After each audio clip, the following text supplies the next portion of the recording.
오늘은 출생률과 관련돼서 한번 얘기를 하려고 합니다. 먼저 전 세계적으로 출생률이 저하가 되고 있습니다. 우리나라도 말할 것도 없고. 그럼 과연 그 출생률 저하와 관련돼서 과연 어떻게 우리가 대처를 할 것이냐, 뭐 어떻게 대비를 할 것이냐는 부분인데, 먼저 전 세계적으로 보면 출생률이 지금 줄어들고 있는 것은 세계적인 경향이고, 그나마 지금 출생이 상당히 상대적으로 높은 것은 아프리카 쪽이고, 그다음에 남아시아, 그 중에서 특히 인도 쪽은 어느 정도 그나마 덜한 속도가 덜한 상태이죠. 그렇다면 그것은 무엇을 의미하느냐? 결국은 인구가 많아진다는 것은, 젊은 인구가 많아진다는 것은 구매력이 많다는 것이고, 그다음에 생산할 수 있는 능력이 높아진다는 것이죠. 그렇다면 그 비중은 높아질 수밖에 없다는 것이라고 말씀할 수 있습니다. 따라서 그 나라에 주목을 해야 된다는 거죠. 그래서 지금 아프리카하고 아시아 쪽에 특히 인도, 중국에 대해서 중국은 절대적 인구가 많은 거니까 그때 주목할 필요가 있다는 측면을 가지고, 그럼 과연 우리가 삶에 있어서도 그럼 어떻게 우리 이를 대처할 것이냐? 뭐 국가적인 차원도 마찬가지죠. 그래서 뭐 사실은 그 대처할 수 있는 방법이 이민을 증가시키는 것이죠. 그래서 최근에 뭐 선진국에 있어서는 약간의 출산율이 지금 정체되거나 조금 높아 올라가고 있는데, 그건 특이한 현상이 왜 발생되느냐?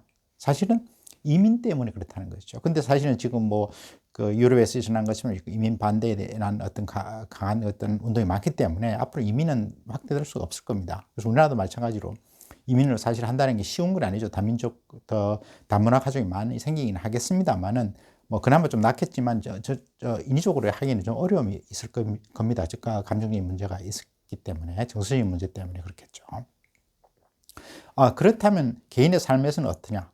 지금도 우리나라에서는 뭐 여러 가지 뭐 가정부라든지 이런 부분에서는 사실은 뭐 동남아에서 오신 분들을 활용해서 뭐 중국 고표라든지 많이 활용을 하고 있는데, 앞으로는 뭐 어느 정도 영향이 있겠습니다만은 지금은 사실은 굉장히 뭐 최저임금 때문에 사실상으로는 거의 그 값싼 노동력이라는 그 부분이 어렵게 되어져 가고 있는 것이죠. 그렇다면 뭐 대안은 뭐냐? 인공지능에서 이를 대처하자는 측면을 가지고 있습니다. 즉 인공지능에 대해서 미래학자는 얘기를 하기를, 인공지능에서 너무 이렇게 적대할 필요는 없다. 리플레이스먼트. 그러니까 우리 인간과를 대체하는 인력으로서 너무 그렇게 비관적으로 볼 것이 아니라 코퍼레이션 하자.